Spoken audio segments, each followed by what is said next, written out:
Hello and happy Wednesday. Welcome to an all new episode of A Walk in My Shoes. Today we have the pleasure of speaking with Michael. Michael, thanks for joining us.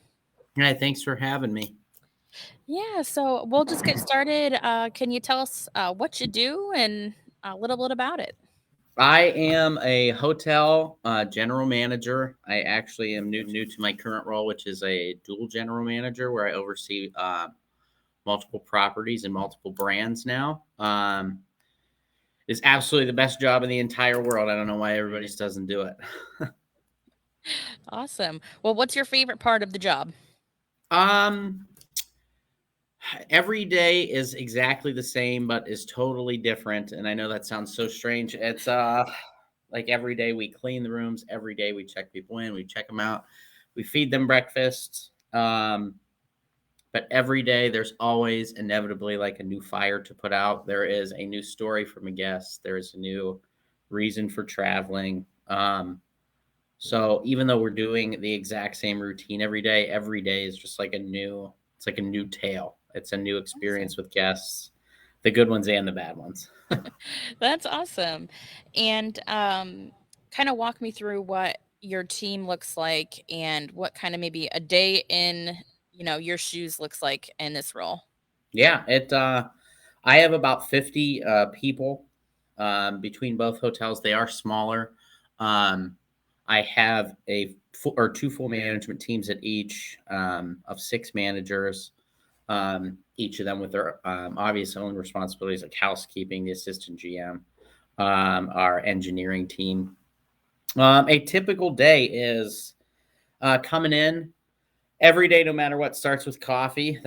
I always have a cup of coffee from the lobby to make sure it is fresh and hot. And if I enjoy it, that means the guests enjoy it.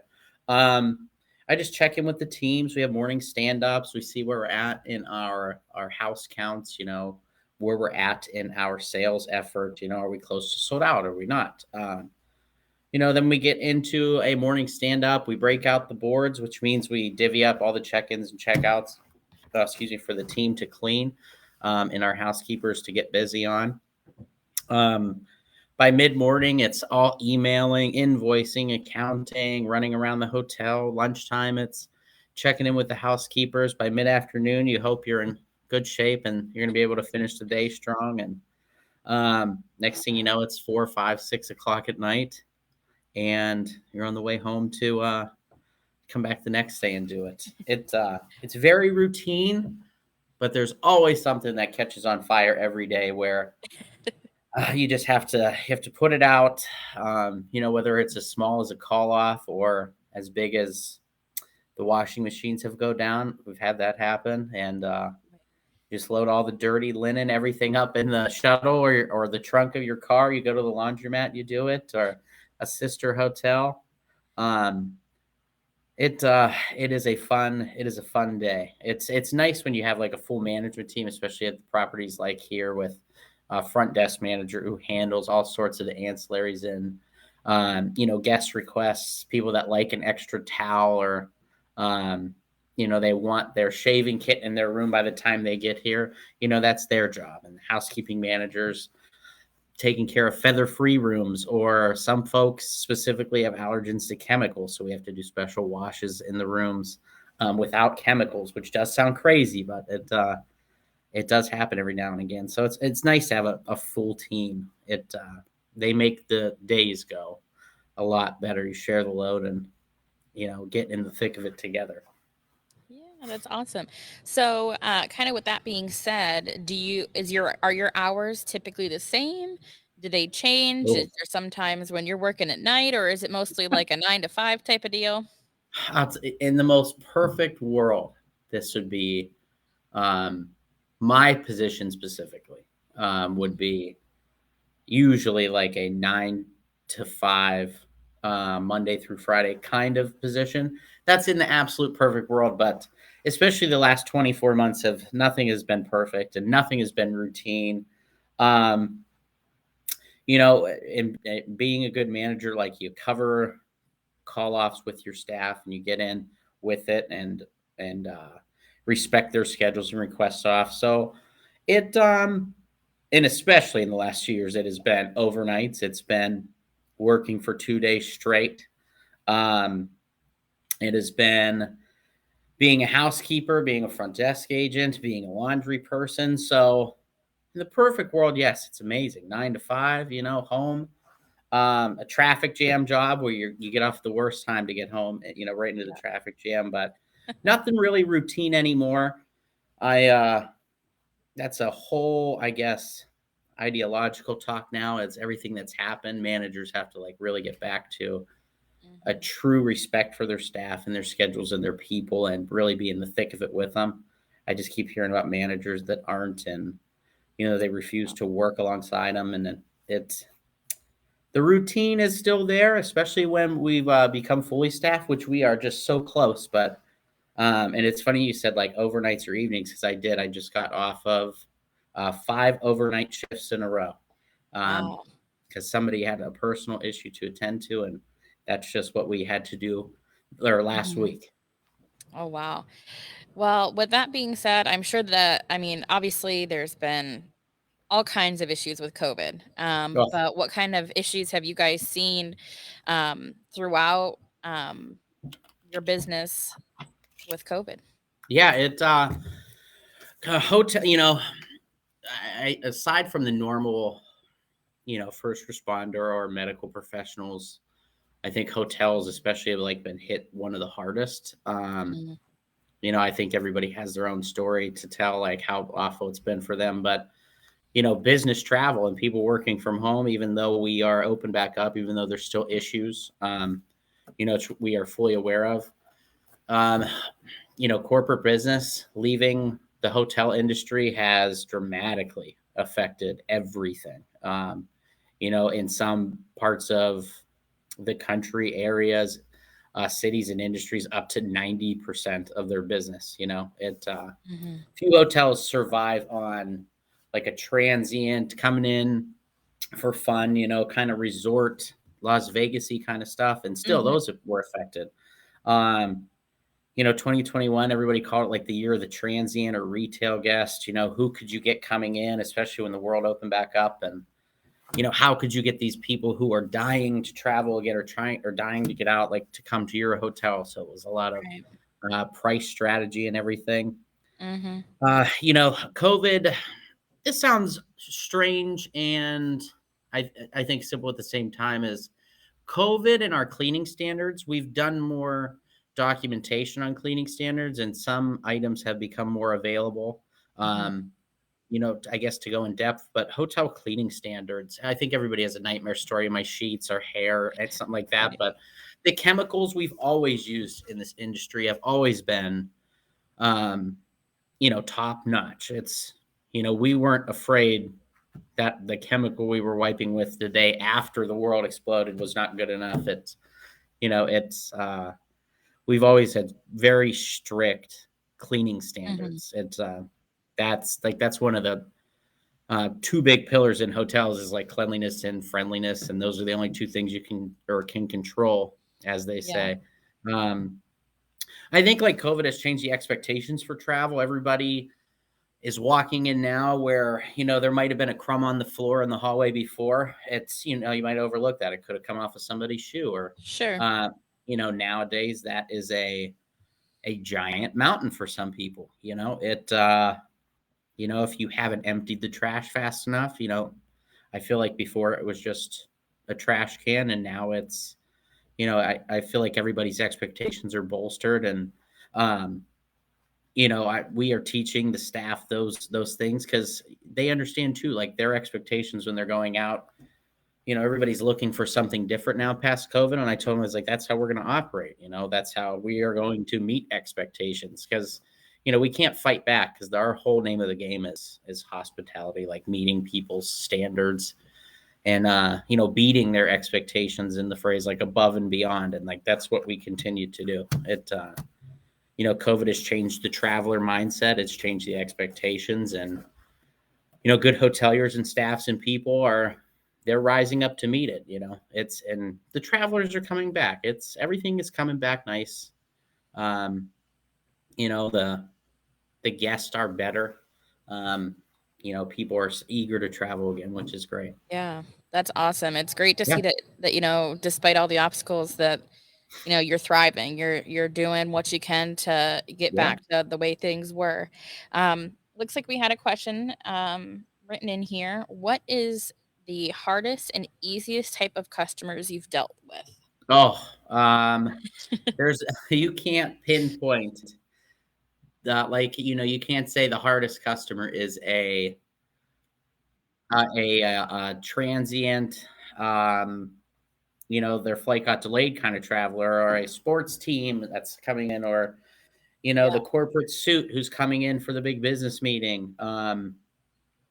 Each of them, as a very, very generality, have their own kind of, we know how to prepare for a sports team that's coming in. Like, we know what they're going to Mhm. want.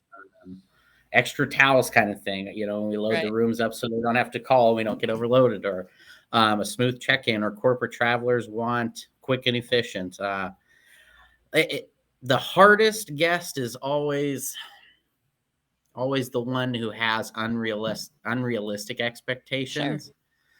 Sometimes, and it's true, whether people want to admit guests, sometimes, um, their expectations are too Yeah. high, and you could always go above and beyond, and you could go the extra mile, um, and no matter what, do everything, within your power and more, but it's still not good enough. So I'd say that's the hardest guest, is Yeah. we'll just call them like an unrealistic expectation. Yeah. Um, yeah, and the best guest, I guess the best guest is always somebody who, like, when they come in, it just they're easygoing.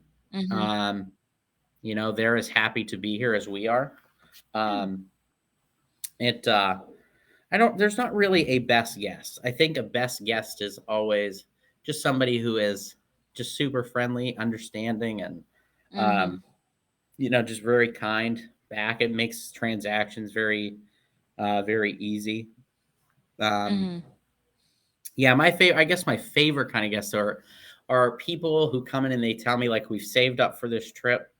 We're so excited to be here.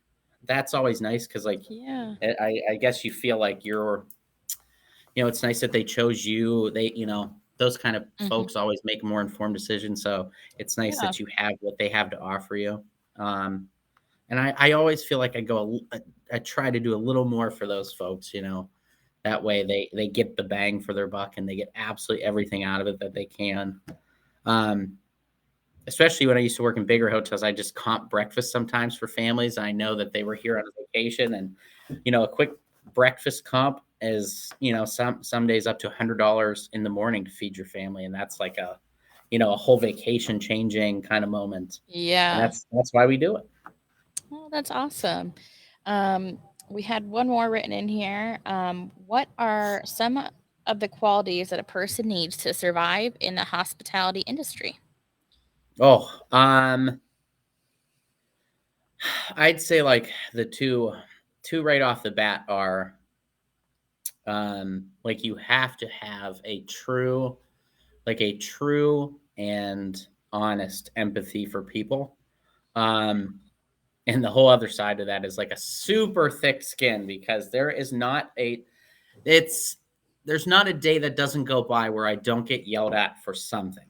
Sure. And um or there's not a complaint about something, whether it's happening right now in a current day or a past day. Because it's the expectations game. And I think everywhere, especially anymore, like, COVID has people, stressed out, and everything's thin. The world feels short staffed, but you have to empathize to that. And it's just, people are stressed out, and they take it out on service workers and everything. And you have to use that empathy to understand, like, I'm sure they're going through it too, just like we're going through it. We haven't been able to get eggs for 2 days. I don't know why. The egg man somewhere is out of eggs, or, and a month ago I could order 10,000 eggs, or I was ready to re up on our bath towel supply just to have more. Can't get any bath towels right now. Yeah. I can order 5,000 washcloths, but bath towels will take 2 months to get here. So it's, it's and that's my issue of my day. And hopefully Mhm. somebody, if I'm short tempered, or the vendors are empathetic towards me. Empathy Yeah. is the real one. Empathy is, I think, what really is driving hospitality, Mhm. in the new wave of like the workforce, and um, in pretty much everything we do. It and it has to be honest empathy. It's not just you can understand. You kind of get where they're coming from, and uh, you act accordingly. Um, it works best when it's honest and genuine. That's for sure. Yeah. I can understand that 100%. I feel like that's important in any job is Yeah, just understanding your fellow person.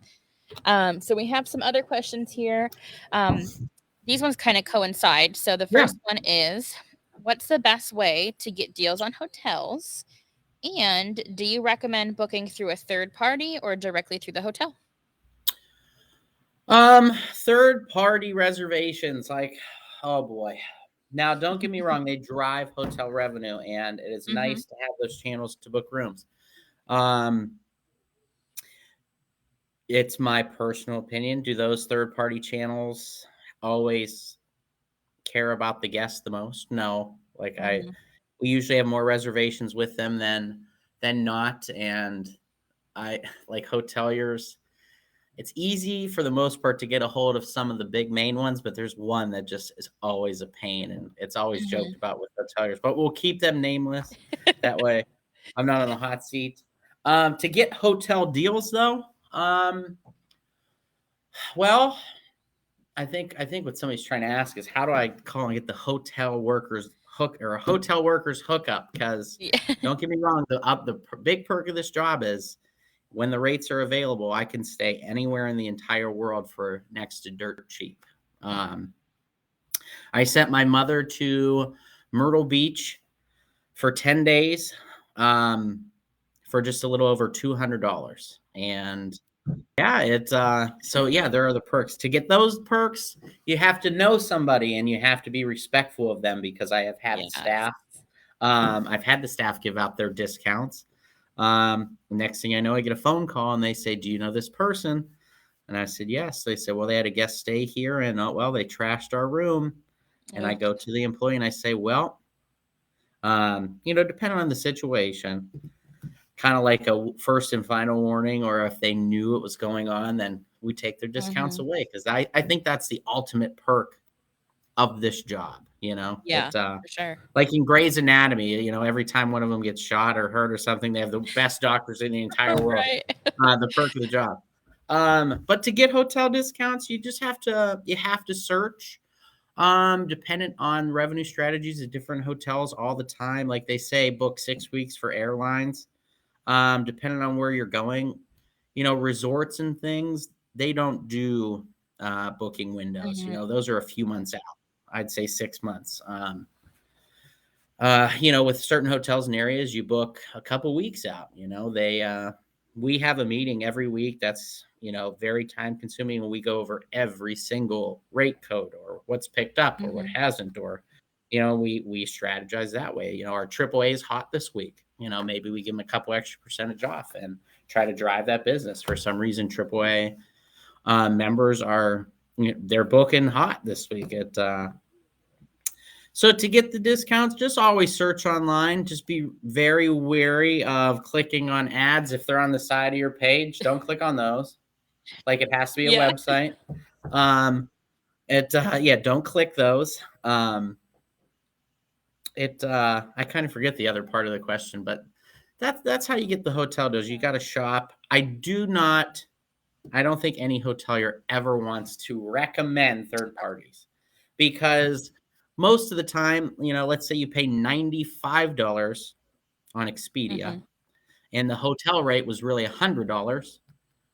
Expedia only pays us a portion of the $95, and you get none of the customer service from Expedia. Mhm. Um, you know, they it's just, you working directly with the hotel is always better, because you get a person, a guarantee from the brand.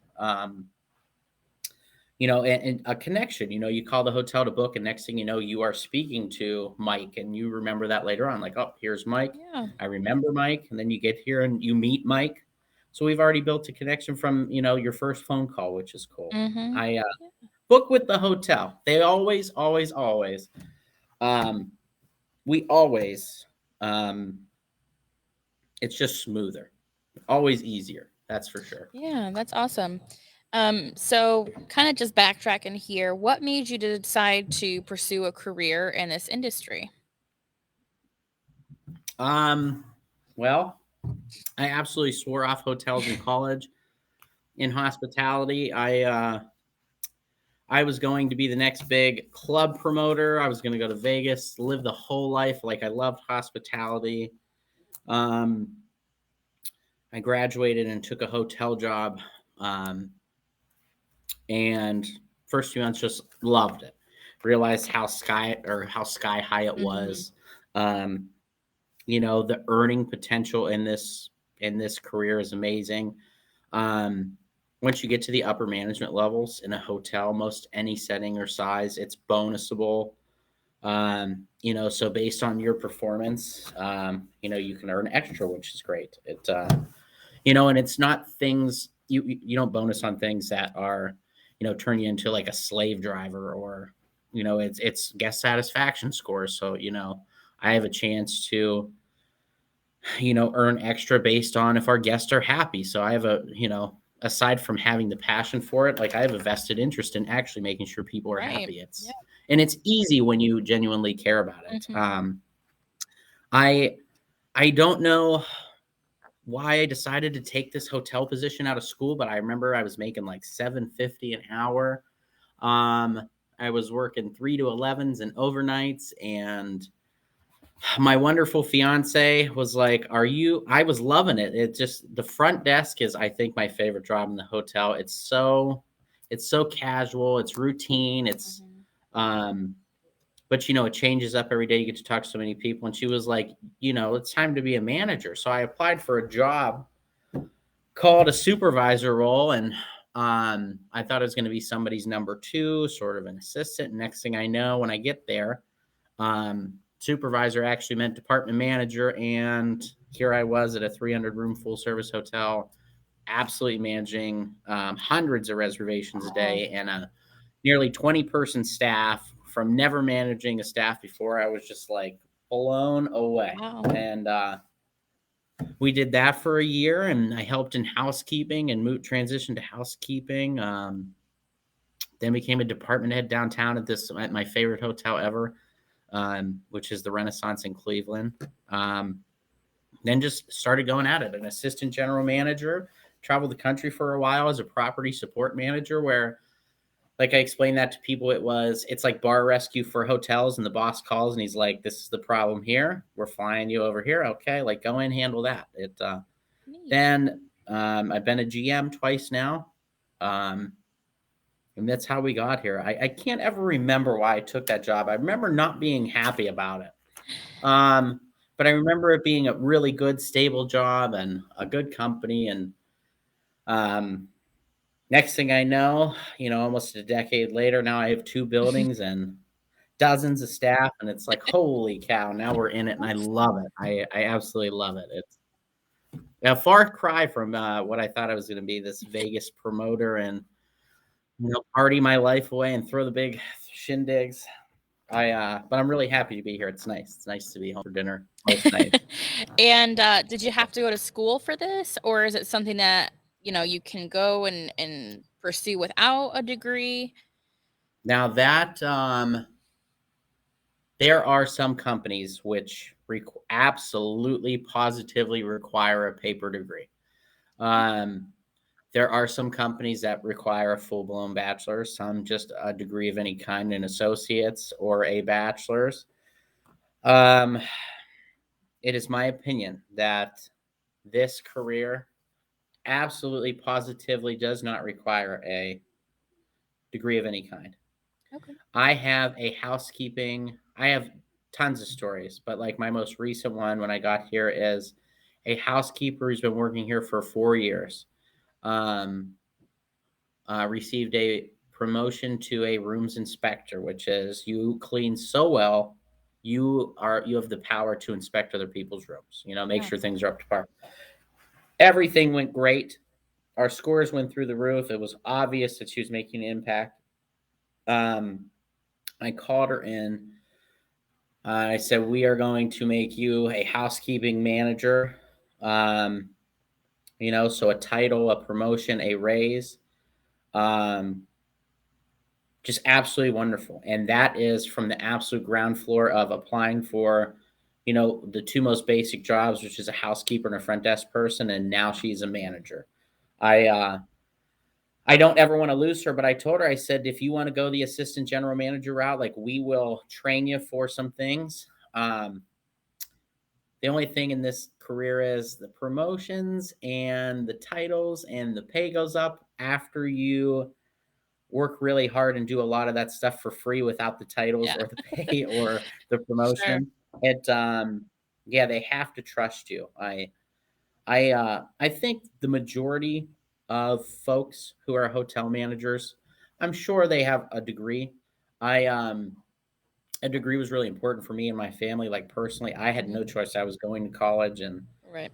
I had the first college degree in our family ever. It was like a big event, But if I wish somebody would have told me you're going to love doing this job, go work at a front desk right now. You don't even need that bachelor's degree, Yep. and it's so no, you don't need one. I think everything that I've ever learned, which makes me a good manager, or a lot of the skills I did not learn in the classroom, I learned Mhm. working.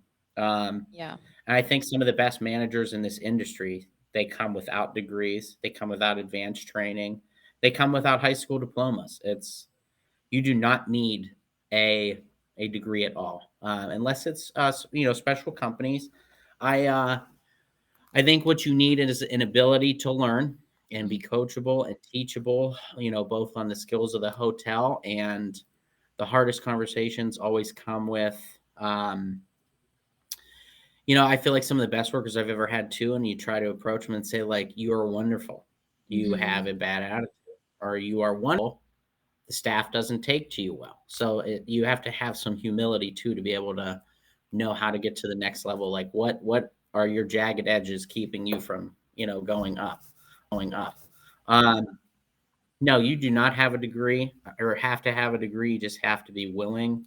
You have to be capable, and you have to be Yeah. coachable. Um, my housekeeping manager, she said she just loves housekeeping. She's going to stay in housekeeping. I told her, I said, if it's not here or somewhere else, we are gonna find you a big housekeeping manager position. Um, somewhere when the skills are learned and they're perfected, and we could truly send her off into her career.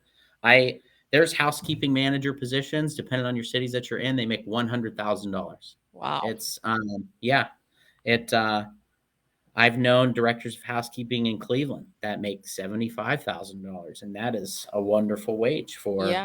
the position that it is. The sky is the limit in hotels. I know folks I've been GMs with, and somehow they're vice presidents now, and they are just rocking it and growing companies from the ground up. It truly is just being coachable and capable and willing. Awesome. That's for sure. So, piggybacking off that, what advice would you give youth trying to go into that same field? Oh, if you want to have my job, I think the worst people I've ever come into, or like I've ever ran into or worked with, they've never worked a front desk shift, or they've never cleaned a dirty room.